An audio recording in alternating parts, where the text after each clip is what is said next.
তারপরে হচ্ছে brand building and awareness. আমি ডিজিটাল মিডিয়া ব্যবহার করে আমার ব্র্যান্ড বিল্ডিং করতে পারবো এবং অ্যাওয়ারনেস করতে পারবো। তো এই বিষয়গুলা হচ্ছে আমাদের ডিজিটাল মার্কেটিং এর সুবিধা। এখন এই ডিজিটাল মার্কেটিং আজকে কিছু বিষয় আমরা শিখবো। আজকে প্রথম ক্লাস, আপনি খুব বেশি গেলে আপনি নিজেও অ্যাবজর্ব করতে পারবেন না। আরেকটা বিষয়, আপনি কি হাতে নোট কলম খাতা আছে তো সাথে? জি আছে। যে আপনি নোট রাখবেন। তারপরেও আরেকটা বিষয় বলে দিচ্ছি, আমার এই আমি যে রেকর্ড করছি, রেকর্ডিংটা আমার একটা ইউটিউব চ্যানেল আছে, ডেভেলপিং বাংলাদেশ। ওই চ্যানেলে জি প্রচার হবে, তো আপনি পরবর্তীতে চ্যানেল থেকেও দেখে নিতে পারবেন। তারপরেও নোট রাখবেন। চ্যানেল থেকে দেখাটা বেশি কার্যকরী না, আপনি হাতের কাছে নোট রেখে প্রথম দিন আমি কি কি পড়াইলাম ওই বিষয়গুলো নোট রাখবেন। আমরা কিন্তু দ্বিতীয় দিন যখন ক্লাস শুরু করব, আমি প্রথম দিনে আপনি কি কি শিখলেন, কি কি বিষয়গুলো আপনার মনে আছে, এর উপর একটা রিভিউ নেব প্রথম 10 থেকে 15 মিনিট। সুতরাং আপনি যদি ক্লাসে মনোযোগী না হন, নোট না রাখেন, তাহলে কিন্তু বলতে পারবেন না। এবং এন্ড অফ দ্য সেশন জি আপনি দেখবেন যে কোনো কিছুই শেখেন না। তো এটা নোট রাখবেন। তো এখন আমরা এখানে যে বিষয়গুলা একেবারে একটা প্র্যাকটিক্যাল ক্লাসের সামনাসামনি চলে আসছে। এটা হচ্ছে সার্চ ইঞ্জিন। আমরা জানি যেসব মানে প্ল্যাটফর্মের মাধ্যমে আমরা কোনো কিছু সার্চ করি, ওগুলো হচ্ছে সার্চ ইঞ্জিন। যেমন গুগল একটা সার্চ ইঞ্জিন। সার্চ ইঞ্জিনে জি যেই শব্দটা লিখে আমরা সার্চ করি তাকে বলা হয় কিওয়ার্ড। তারপরে আমরা সার্চ ইঞ্জিন যেন আমার অ্যাডটা, আমার ব্লগটা, আমার পোস্টটা সবার আগে দেখায়, এর জন্য সার্চ ইঞ্জিনকে যেভাবে তথ্য দিতে হয়, এটা হচ্ছে সার্চ ইঞ্জিন অপটিমাইজেশন। এই সার্চ ইঞ্জিন অপটিমাইজেশন দুই রকমের, একটা হচ্ছে অন পেজ অপটিমাইজেশন আর একটা অফ পেজ অপটিমাইজেশন। কন্টেন্ট কি জি আমরা অলরেডি বলেছি, কন্টেন্ট হচ্ছে একটা লেখা হতে পারে, একটা কন্টেন্ট, একটা ছবি একটা কন্টেন্ট হতে পারে, একটা ভিডিও একটা কন্টেন্ট হতে পারে, মানে যার মাধ্যমে আমি আমার পণ্যের প্রচার করবো, ওইটাই হচ্ছে কন্টেন্ট। অন পেজ অপটিমাইজেশন কি? অন পেজ অপটিমাইজেশন হচ্ছে আমার ফেসবুকের পেজের মধ্যে আমি যখন পোস্ট লিখবো, ওই অবস্থায় আমার লেখার সাথে ট্যাগ ব্যবহার করা, হ্যাশট্যাগ ব্যবহার করে না, এই হ্যাশট্যাগ ব্যবহার করা। জি তারপরে আমি যেই ছবিটা ব্যবহার করব, ওই ছবিটার প্রপার্টিজে গিয়ে হ্যাশট্যাগ ব্যবহার করা বা টাইটেল ব্যবহার করা, আমার ডেসক্রিপশনটা ব্যবহার করা। আবার আমি যদি ওয়েবসাইটের কথা বলি, তাহলে আমি ওয়েবসাইটে যখন কোনো কিছু পোস্ট লিখবো, ওইটার একটা মেটা টাইটেল দেয়া, মেটা ডেসক্রিপশন লেখা, তারপরে ওই টাইটেলের মধ্যে সাবটাইটেল গুলোর মধ্যে আমার কিওয়ার্ড গুলো ব্যবহার করা, এবং এই কিওয়ার্ডটা যেন একাধিকবার অথবা অন্তত 7-8 বার 10 বার রিপিট হয়, এটার দিকে খেয়াল রাখা। আবার রিপিট এমন ভাবে করা যাবে না, ইরিলেভেন্ট রিপিট করা যাবে না। আমার যদি মানে ব্লগ পোস্টটা যদি আমার 500 ওয়ার্ড হয়, তাহলে আমারটা হয়তো 2 বার ব্যবহার করবো আমি একটা কিওয়ার্ড। যদি 1000 ওয়ার্ড হয়, তাহলে আমি 3 থেকে 4 বার ব্যবহার করতে পারবো। তো মাত্রাটা বুঝে ব্যবহার করা। এই যাই মানে যেভাবে উপস্থাপন করলে সার্চ ইঞ্জিন আমার এই কন্টেন্টটাকে ইন্ডেক্স করে নিবে, এটা হচ্ছে অন পেজ অপটিমাইজেশন। আমরা এগুলো প্রত্যেকটা প্র্যাকটিক্যালি দেখবো কিভাবে করবো। আর অফ পেজ অপটিমাইজেশন কি? অফ পেজ অপটিমাইজেশন হচ্ছে ওই যে আমরা কিওয়ার্ড সার্চ করে বললাম না, যে আমার কম্পিটিটর, তার ওয়েবসাইট, সে আমার সাথে বেশি জি পরিমাণে সেল করতেছে, সে আমার সাথে বেশি পরিমাণে বায়ার পাচ্ছে, কেন পাচ্ছে? এই নিশ্চয়ই কোনো কারণ আছে। তো সুতরাং আমি প্রথমে গিয়ে তার ওয়েবসাইটটা দেখবো, যে তার ওয়েবসাইটের মধ্যে কতগুলো ব্যাকলিঙ্ক আছে, মানে কোথায় কোথায় তার ওয়েবসাইটটা লিঙ্ক জেনারেট করে আছে। আমরা কি করব, ওই সব জায়গায় গিয়ে আমাদের ওয়েবসাইটটাও লিঙ্ক জেনারেট করবো একই কিওয়ার্ড। এবং তার যদি থাকে 5টা, আমি করব 10টা। তার যদি থাকে ধরেন ডোমেইন অথরিটি 30, আমি করব ডোমেইন অথরিটি 40, এরকম জায়গায়। তাইলে তার সাথে বেশি পরিমাণ এবং তার সাথে বেশি ডোমেইন অথরিটি জায়গার যদি আমি ব্যাকলিঙ্ক জেনারেট করতে পারি, তাইলে over a period of time, আগামী 2-3 মাসে তাকে ছাড়াই আমার ওয়েবসাইটটা বেশি ট্রাফিক, আমার ওয়েবসাইটটা বেশি পরিমাণে কাস্টমার জেনারেট করবে, বেশি পরিমাণে সেল হবে। এই যে ব্যাকলিঙ্ক জেনারেশন বললাম, বা অন্য জায়গায় মানে গ্যাস পোস্টিং বললাম, এই লিঙ্ক গুলা জেনারেট করাই হচ্ছে অফ পেজ অপটিমাইজেশন। আমরা হাতে কলমে বিষয়গুলো শিখবো। আরেকটা হচ্ছে সার্চ ভলিউম। যে কোনো কিওয়ার্ড 1 মাসে একটা দেশের মধ্যে কি পরিমাণ মানুষ সার্চ করলো, এটা কিন্তু আমরা চাইলেই দেখতে পাবো। এটাকে বলা হয় আমাদের এই সার্চ ভলিউম। আমরা প্রথম আজকে চলেন, আজকে আমরা এই প্র্যাকটিক্যালটা দেখেই ক্লাসটা শেষ করব। চলেন আমরা এইচ র্যাপস নামে একটা ওয়েবসাইট আছে, এইচ র্যাপস একটু হচ্ছে এইচ র্যাপস। এইচ র্যাপস, আপনি এটা নোট রাখেন। হ্যাঁ,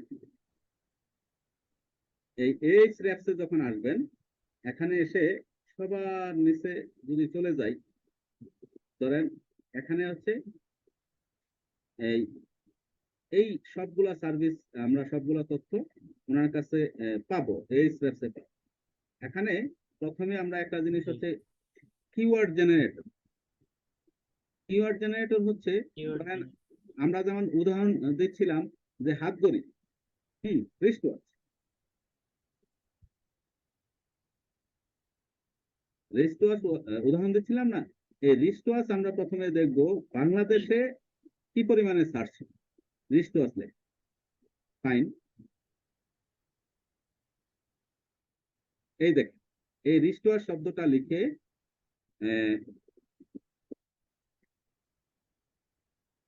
1200 মানুষ, মানে 1.2K, মানে কত, 1200 মানুষ শুধু রিস্ট ওয়াচ, 1200 মানুষ সার্চ দিয়েছে গত 1 মাস।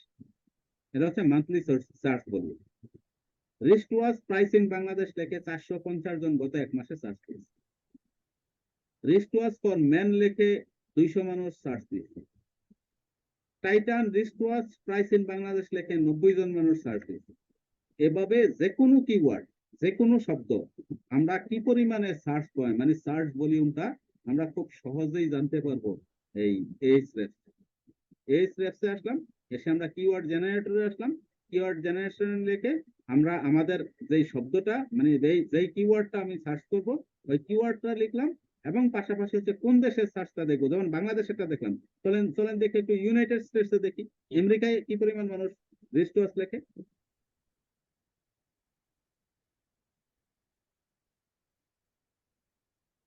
আমরা যখন ইউনাইটেড স্টেটসে দেখলাম, আমাদের বাংলাদেশে ছিল 1200 মানুষ।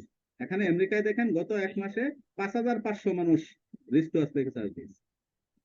রিস্ট ওয়াচ ফর মেন আমরা দেখছিলাম 500, এখানে আছে 1100 মানুষ রিস্ট ওয়াচ থেকে সার্চ দিয়েছে। আমাদের রিস্ট ওয়াচ ফর উইমেন এটা ছিল 200, এখানে আমেরিকাতে হচ্ছে 700 মানুষ থেকে সার্চ দিয়েছে। এভাবে আমি চাইলেই যেই দেশের জন্য আমি কিওয়ার্ড রিসার্চ করব, কিওয়ার্ড হ্যাঁ অ্যানালাইসিস করব, ওই দেশে ওই কিওয়ার্ডটা কি পরিমাণ মানুষ সার্চ দেয় ওটা কিন্তু চাইলেই জানতে পারবো। তো আমরা এভাবে অনেকগুলা, শুধু রিস্ট ওয়াচের উপরে দেখেন কিওয়ার্ড গুলা কি কি কিওয়ার্ড জেনারেট করছে। কিন্তু এখানে আমরা রিস্ট ওয়াচের মধ্যে wrist watch for men, wrist watch for women, women wrist watch, women wrist watch, DJ wrist watch, এরকম অনেকগুলা কিওয়ার্ড দিয়ে কিন্তু মানুষ সার্চ দেয়। তা আমি যদি রিস্ট ওয়াচ বা হাত ঘড়ির কোনো বিজ্ঞাপন তৈরি করি, তাইলে আমার ওই বিজ্ঞাপনের মধ্যে এই রিস্ট ওয়াচ লিখবো, একটা কিওয়ার্ড এক জায়গায় ব্যবহার করব, পরের লাইনে বা আরেক জায়গায় আমি রিস্ট ওয়াচ ফর মেন ব্যবহার করব, আবার আরেকটু পরে আরেকটা প্যারাগ্রাফে যে রিস্ট ওয়াচ ফর উইমেন ব্যবহার করব। এইভাবে যদি আমি ক্রমান্বয়ে এরকম 5টা কিওয়ার্ড এখান থেকে ব্যবহার করি, তাইলে আমার যেই শব্দটা লিখে সার্চ দেখ, আমার ওই একটা কিন্তু দেখাবে না। আর আমি যদি এই কিওয়ার্ড গুলা না জানি, কিওয়ার্ড গুলা যদি আমার কন্টেন্টে ব্যবহার না করি, তাহলে কিন্তু আমার এই আমি শুধু রিস্ট ওয়াচ হয়তো লিখলাম, অথবা ধরেন লেডিস ওয়াচ লিখলাম, জেন্টস ওয়াচ লিখলাম, যেগুলা কিন্তু কেউ লিখে সার্চ দেয় না। এখানে কি আছে লেডিস ওয়াচ? লেডিস ওয়াচ কিন্তু নাই। এটা লেখা হচ্ছে রিস্ট ওয়াচ ফর মেন আর রিস্ট ওয়াচ ফর উইমেন। তো সুতরাং এক্সাক্ট কিওয়ার্ডটা যেটা লেখা সার্চ হয়, আমি ওইটাই লিখতে পারি। আমি যদি আমার মন করা একটা কিওয়ার্ড লিখে দেই, তাইলে কিন্তু এটা সার্চ সার্চ ভলিউম আসবে না, ট্রাফিক অ্যাট্রাকশন করবেন। আপনি কি বুঝতে পারছেন?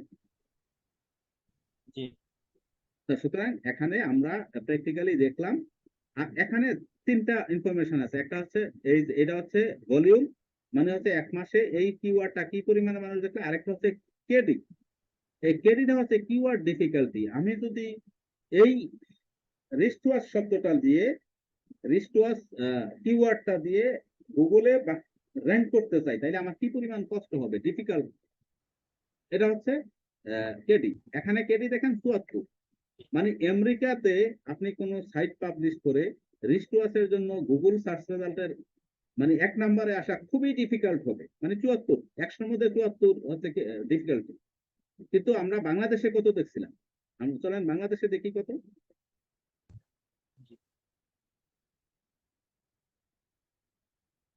আমরা বাংলাদেশে দেখছি কেডি মাত্র 4। তো আপনার কি মনে হয় যেখানে ডিফিকাল্টি ৭৪ আর যেখানে ডিফিকাল্টি ৪, কোথায় র্যাঙ্ক করা সহজ হবে? বাংলাদেশে। বাংলাদেশে। তো আমি যদি বাংলাদেশে রিস্ক ওয়াচের জন্য কোনো লিখি, তাহলে আমি ইজিলি, যে সাধারণত এই ডিফিকাল্টি গুলা কেডি যদি ১০-এর নিচে থাকে এগুলা সহজ, আর যেগুলা ১০-এর উপর থেকে যত উপরে যাবে এগুলা তত কঠিন।